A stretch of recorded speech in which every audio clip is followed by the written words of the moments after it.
Assalamualaikum warahmatullahi wabarakatuh, saudara Safirsa, dimanapun saat ini berada dan menyempatkan waktu untuk menonton channel siaran Agung Pos YouTuber. Saudara pemirsa, kami sore ini kedatangan dari pengurus BEM Unsri Palembang. Satu persatu nanti akan saya kenalkan, kita dengar apa yang ingin mereka sampaikan dan kita semua bisa menyimaknya. Saudara, sekarang saya perkenalkan dulu Presiden Mahasiswa Sumatera Selatan. Presiden Mahasiswa Unsri, yaitu Dwiki Sandi. Selamat sore, Dwiki. Ya. Dan juga di sini ada Menteri Luar Negeri, saudara kita Denny Satria. Selamat sore, Denny. Selain dari itu di sampingnya Rahmat Riyadi, Menteri Koordinator Pergerakan. Selamat sore, Rahmat. Dan di sebelah sana Taufik Aziz, Menteri Politik Propaganda. Selamat sore, Taufik. Saudara pemirsa, kita langsung berbincang dengan BEM Unsri ini, Pak Dwiki Sandi sebagai Presma atau Presiden Mahasiswa Unsri. Sebenarnya BEM ini apa tugasnya? BEM ini pada dasarnya Pak sebagai mitra kritis. Mitra kritis. Karena kalau kita sejarah Pak sejarah memang BEM ini difungsikan sebagai social control, control bagi kekuasaan.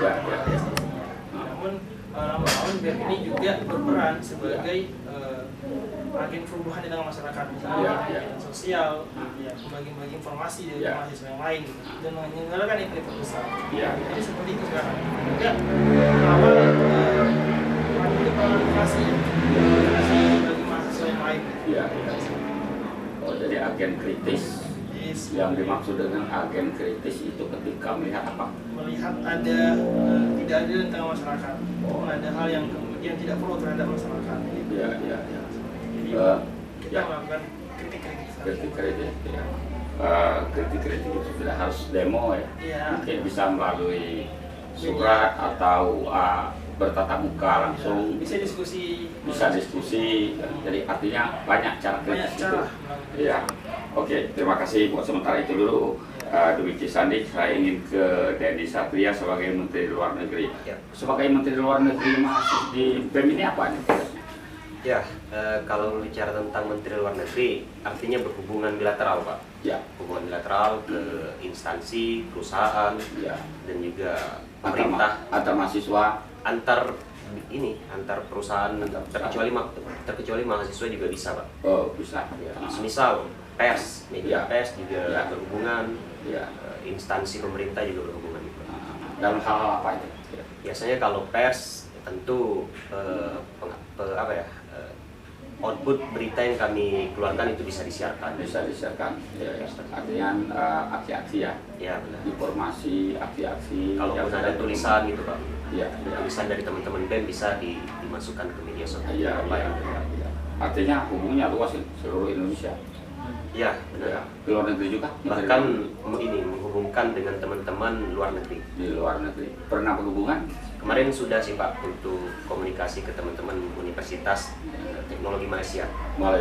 Sudah kontak satu sama lain. Baru Malaysia, yang lainnya negara lain? Baru berhubungan dengan teknologi Malaysia. Ke depan mungkin akan lebih luas lagi. Terima kasih Denny Satria dan Rahmat Riyadi sebagai Menteri Koordinator Pergerakan. Menteri Koordinator Pergerakan apa nih?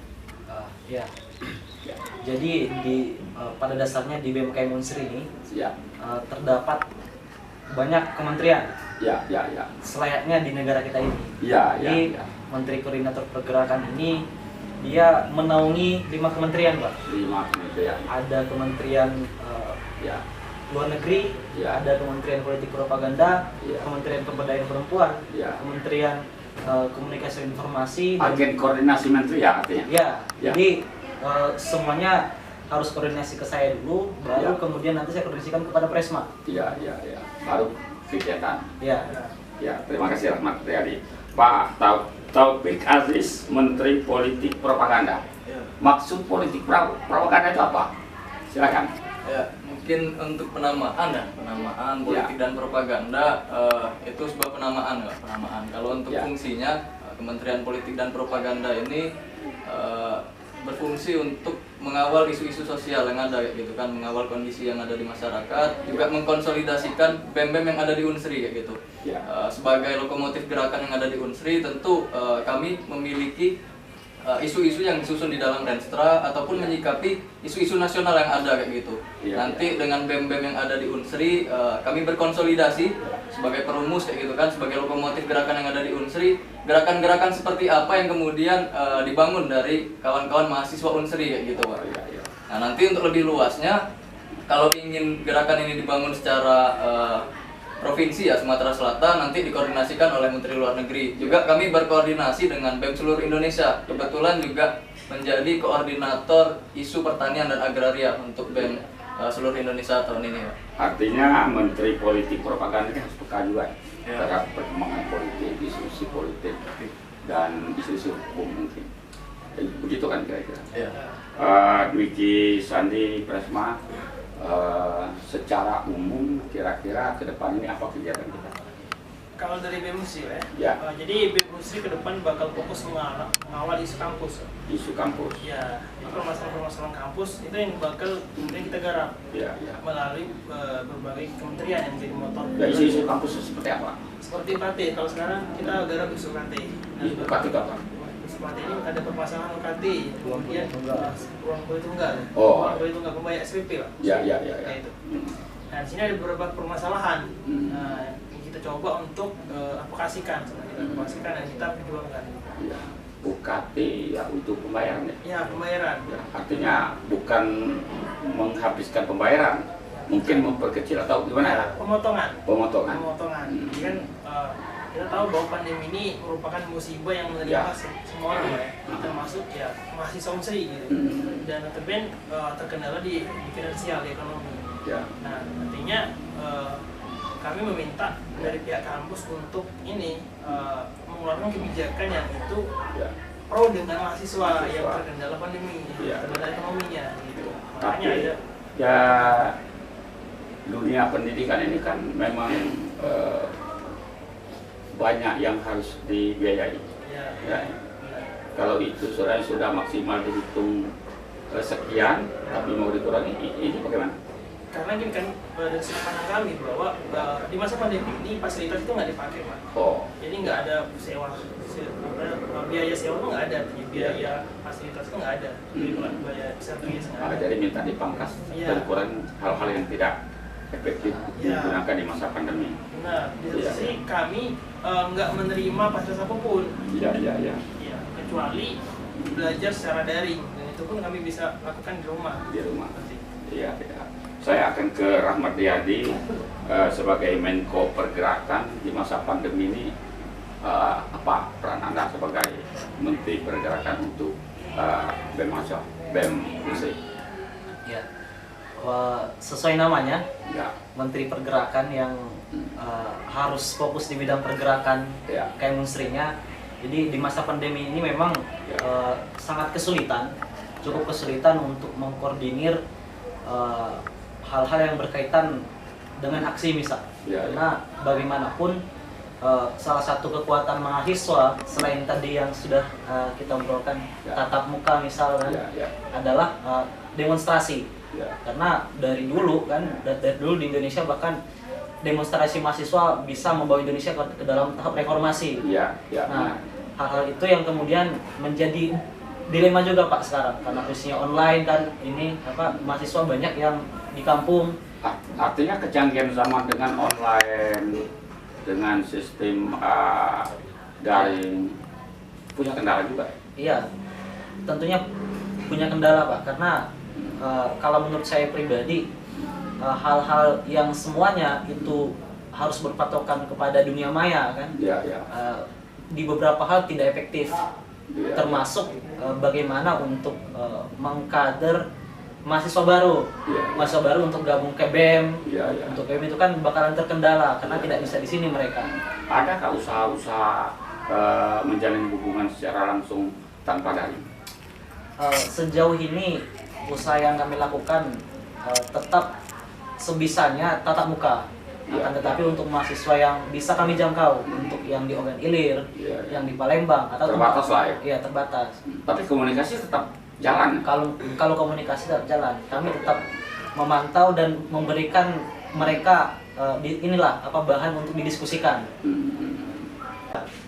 Diskusi pandemi sebenarnya dari dulu sudah sering sudah sering dilakukan, dampaknya dan bagaimana untuk mengatasinya. Hasil dari diskusi itu dibawa kemana? Hasil dari diskusi itu, jadi dia kalau dia yang diskusinya berupa konsensus, dalam artian kami ingin menawarkan sesuatu untuk pemerintah, kami akan melakukan audiensi. Kami juga selain audiensi itu untuk memahamkan mahasiswa tentang kondisi pandemi ini sebenarnya seperti apa. Memahamkan mahasiswa, tapi sekaligus kalau itu disiarkan memahamkan masyarakat juga. Jadi multifungsi juga. Dan lantas dengan topik Menteri Politik Propaganda, isu apa tentang politik yang hangat sekarang? Isu yang dimonitor. Kalau untuk skup kampus isu UKT tadi Pak. Kemudian kalau untuk di Sumatera Selatan ataupun di provinsi nasional. Kalau yang nasional yang dimonitor yang jalan kemarin itu KPK Pak. Mengadakan diskusi dan lain sebagainya. Saat ini karena memang di nasional kembali lagi geraknya kembali ke kampus masing-masing Pak. Karena kondisi pandemi juga semakin parah gitu kan, beberapa kampus juga di lockdown total kayak gitu, sehingga gerakan-gerakannya dikembalikan ke kampus. Setelah muncul gerakan-gerakan mahasiswa dari kawan-kawan UI. Tapi kontak-kontak ini ada terus ada terkoordinasi dalam grup gitu Pak, dalam grup komunikasi. Kalau pembahasan politik di Sumatera Selatan gimana? Untuk pembahasan politik beberapa hal sudah kami angkat melalui BMSS juga, melalui Kemenlu mengenai Palembang zona merah, karena kami beberapa kali mengadakan aksi juga ya Pak, mimbar bebas, memperingati May Day kemarin tidak terjadi aksinya karena dibubarkan dari kepolisian. Aksi itu kemana itu? Aksinya kepada siapa? Ke masyarakat, pencerdasan, sifatnya mimbar bebas waktu itu Pak. Kemudian lanjut mengawal memperingati ulang tahun Kota di kampus Palembang. Sendiri atau di luar kampus? Di luar, waktu itu di Bundaran Air Mancur di Palembang. Kemudian ulang tahun Palembang kami ke wali kota menyuarakan tentang permasalahan-permasalahan yang ada di Palembang, baik itu pandemi, kemudian juga pendidikan ataupun kemiskinan yang utamanya. Sudah ada yang diperhatikan oleh pihak pemerintah, oleh pihak penguasa? Ya, sayangnya waktu aksi kemarin kami tidak disambut langsung oleh Bapak Wali Kota. Cuman disambut oleh Sekda, disampaikan juga dengan tegas poin-poin yang kemudian kami susun dalam catatan kritis, tolong untuk disampaikan dan juga ditindaklanjuti tentang permasalahan-permasalahan yang ada di Palembang. Oh, artinya itu diperhatikan, tapi tindak lanjutnya masih dalam penggodokan ya. Denny Satria, Menteri Luar Negeri. Hubungan antar sesama Menteri Luar Negeri di seluruh Indonesia, bagaimana menyikapi kondisi politik negara sana? Kalau komunikasi sebenarnya tadi sih Pak, kalau di seluruh Indonesia itu sudah terbagi di Polpro Pak. Tapi kalau di Menteri Luar Negeri ini Sumatera Selatan gitu Pak. Jadi cakupan komunikasi Menteri Luar Negeri ini membangun dengan BEM Sumatera Selatan. Nah, kemarin sempat ada bahasan bahwasannya tentang PPKM. PPKM yang ada di beberapa kabupaten kota yang mulai diterapkan. Bahkan perpanjangan Kota Palembang sampai darurat sampai pada fase darurat 4 ya Pak. Nah, bagaimana itu menyikapinya? Nah, sebenarnya kalau dari teman-teman lebih bagaimana dampak ekonomi masyarakat sebenarnya dengan pembatasan seperti itu. Nah, sampai sejauh ini kami lagi menyusun eskalasi bagaimana dampak yang memang meresahkan masyarakat. Apakah memang PPKM ini berdampak menurunkan angka COVID dan juga harus relevan dengan ekonomi yang terjadi. Hasil penelitian Anda gimana? Ya sejauh ini masih dikaji sih Pak sama teman-teman sebenarnya. Tapi dikaji. sejauh ini banyak semisal ada kafe gitu Pak, ada teman-teman rumah makan yang memang mengeluhkan karena memang pembatasan yang terjadi. Artinya tetap menjadi perhatian utama ya soal pandemi ini. Ya. Karena pandemi ini kan berbahaya. Ya, benar. Menurut beberapa pakar kesehatan. Ya. Itu. Sebenarnya mempertimbangkan juga gerakan-gerakan Iya. ke depan sih Pak. Walaupun ya gerakan ini mungkin tidak aksi turun ke jalan, Ya. mungkin banyak cara yang ditempuh untuk bergerak. Bisa melalui audiensi, mungkin bisa lewat jaringan. Artinya banyak cara untuk ini, tidak harus aksi langsung. Tapi aksi itu apa? Sekarang ini masih diperlukan ya? Aksi langsung ke jalan misalnya. Iya. Kalau pandangan saya sih Pak, sebenarnya aksi itu bukan sebuah solusi, tapi memang pencerdasan. Iya. Artinya kalau teman-teman mau melaksanakan aksi, ya di tengah pandemi yang sudah ini Pak, mestinya memang harus menerapkan protokol, bekerja sama dengan polisi sekitar. Tapi hari ini ya membangun komunikasi ke beberapa pihak itu agak susah gitu Pak. Kalau kami mahasiswa untuk turun ke jalan, gitu. Bahkan dihalangi untuk melakukan kegiatan-kegiatan. Secara nasional ke depan ini ada gerakan-gerakan enggak? Secara nasional ya Pak? Ya. Kalau secara nasional gerakan ke depan lebih bagaimana mencerdaskan cara media sih Pak sebenarnya. Tapi sejauh ini informasi dari teman-teman sih mungkin lebih banyak memahami berita nasional. Kalau di Sumatera Selatan sendiri sih Pak, lebih bagaimana mengawasi sebenarnya sih Pak, mengawasi dampak dari PPKM dan dampak dari kebijakan yang mengamati, dikaji mungkin ya, disampaikan seperti itu kira-kira. Ya, Dwi Sandi sebagai presiden mahasiswa Unsri, mungkin ada pesan-pesan yang perlu disampaikan kepada para mahasiswa atau kepada masyarakat seputar pandemi, silakan. Untuk pesan ya Pak. Pertama, pesan saya kepada mahasiswa ya, Mas Sriwijaya dan juga masyarakat ya, masyarakat organisir ataupun Muslim atau umumnya Indonesia gitu. Saya menyampaikan pesan ya, kita sama-sama untuk tetap gitu kan, artinya tetap untuk menjaga protokol kesehatan gitu. Pandemi ini memang kita, kalau saya percaya bahwa pandemi itu, corona itu memang ada, dan memang berbahaya gitu. Kalau kita nggak hati-hati. Namun tidak juga kita membuat itu menjadikan kita takut gitu, takut ya, secara berlebihan, paranoid seperti itu. Dan saya harap kita tetap menyikapinya dengan santai sehingga imun kita tetap terjaga gitu. Di satu sisi saya juga menghimbau kepada masyarakat yang hari ini mungkin belum menerapkan protokol kesehatan gitu untuk segera menerapkan protokol kesehatan. Ke depan harus tetap waspada, tetap jangan ketakutan, tapi protokol kesehatan tetap dipatuhi. Protokol tetap dipatuhi dan tetap ya jaga kesehatan masing-masing lah. Karena kesehatan itu kan penting untuk diri kita, bukan karena pandemi saja kan, menjaga kesehatan itu. Mungkin secara umum ada kegiatan-kegiatan yang bakal dilaksanakan. Saya dengar ada bakal ada bank sampah. Nah, mungkin perlu dijelaskan seperti apa kegiatan-kegiatan seperti itu, atau ada kegiatan yang lain. Silakan, siapa yang bisa menjelaskan itu? Jadi untuk yang bank sampah itu, jadi itu namanya Sriwijaya Eksklusif Pak. Jadi beasiswa Sriwijaya bisa dikatakan.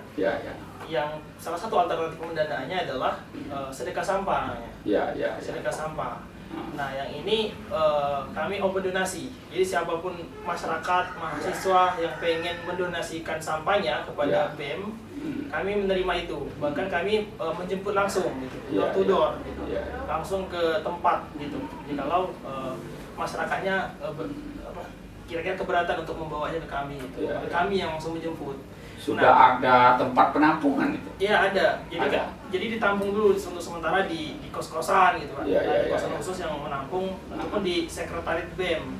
Nah, nanti ketika dia sudah banyak, sudah kira-kira bisa dijual gitu. Nah, kami jual kami jual dan hasil dari penjualan itu dijadikan beasiswa, bantuan untuk membiayai mahasiswa yang terkendala secara finansial tadi. Jadi artinya dikumpul dulu di pool di tempat-tempat mahasiswa, nanti tidak akan menjadi masalah kesehatan.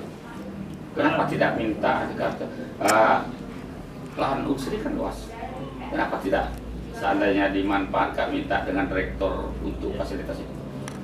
Jadi sampahnya itu sih Pak, sampah rumah tangga sebenarnya. Sampah rumah tangga itu kayak arsip-arsip, kemudian besi. Bentuk kertas ya? Iya, bentuk bukan kertas. sampah dapur? Bukan sampah dapur, makanan bukan. Yang kotor-kotor itu bukan. Jadi masih bisa ini sih, bisa dikondisikan. Tidak harus ada, tidak mengganggu sih, tidak mengganggu lingkungan. Iya. Kayak itu sih, intinya sama-sama mahasiswa. Artinya tenaganya banyak nih kalau mau jemput misalnya ada masyarakat, mau berpartisipasi. Sodako sampah itu, berarti setiap saat kita ini. Cara menghubungi kelompok Anda untuk minta ambil sampah itu kan? Jadi kami ada open donasi, jadi ada kami share di setiap grup Snap gitu. Jadi ada WA-nya sendiri gitu. WA sedekah sampah. Jadi siapapun yang pengen sedekah bisa menghubungi itu. Melalui Instagram BM dan juga WhatsApp gitu, masing-masing dari anggota. Kalau untuk masyarakat ingin menyumbang gimana? Apa ada sosialisasi masyarakat tentang nomor-nomor WA? Ada. Jadi kami melalui saya mengepost, yang lain juga bakal nge-repost juga gitu. Nah, sehingga masyarakat tuh paling nggak membaca itu gitu. Iya. Oke. Yang lain kalau ada program silakan. Program-program yang akan dilaksanakan dalam waktu dekat ke depan ini. Ya. Paling kalau dalam waktu dekat kita bakalan ada sekolah kepemimpinan. Sekolah kepemimpinan. Kepemimpinan apa? Jadi nanti kami akan membuka ruang untuk mahasiswa, untuk seluruh mahasiswa. Tapi khususnya memang mahasiswa dari angkatan 2021, 2020, 2019 yang paling banyak terdampak pandemi.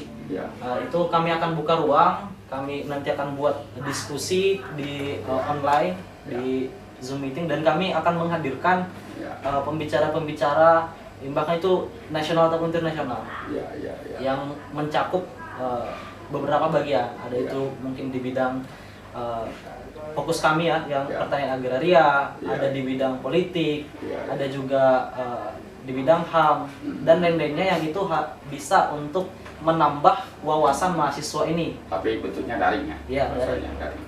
Itu kapan ya, di akhir Agustus. Di akhir Agustus sudah hampir kayaknya. Ya.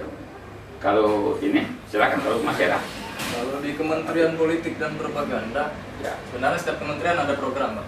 Di bulan Agustus ini, Agustus awal kerjasama dengan Lembaga Pers Mahasiswa Ekonomi LPM Kinerja bakal mengadakan webinar mengenai permasalahan impor beras. Terus juga dari staf Kementerian Pulpro bakal membuka diskusi juga mengenai vaksin. Apakah vaksin ini menjadi solusi COVID ataupun mencerdaskan lah kawan-kawan mahasiswa dan masyarakat yang lain yang masih takut-takut vaksin ataupun ada pandangan-pandangan. Nanti bakal menghadirkan Prof. Yono, sudah dihubungi di minggu-minggu ini juga. Terus juga sebagai Korsu Agraria, kami juga bakal membuka lagi ruang-ruang diskusi kayak gitu. Bagaimanapun juga budaya mahasiswa itu adalah budaya literasi gitu kan, budaya membaca, budaya diskusi. Dan itu yang kami galakkan di Kementerian Politik dan Propaganda melalui platform-platform online. Selain juga tadi SLT ataupun sekolah kepemimpinan yang kami garap gitu, lagi dibentuk kepanitiaan. Itu Pak. Silakan kalau masih ada yang mau disampaikan. Ya, sebenarnya kalau dari Kementerian Luar Negeri, kegiatan semacam ini juga merupakan bagian dari kegiatan Kementerian Luar Negeri, Pak. Artinya ketika ada pers yang mau kunjungan, wawancara dengan BMKMUNSRI, kami terbuka lebar sebenarnya, Pak. Baik itu juga mau minta tulisan, bagaimana tanggapan terhadap kebijakan ini, BMKMUNSRI juga terbuka lebar. Artinya semua menteri-menteri terbuka dan menerima sesuai jalurnya masing-masing, informasi sesuai jalurnya masing-masing. Masih ada, silakan. Wah, ini Presma. Program, Pak. Ya, kalau masih ada yang perlu disampaikan silakan.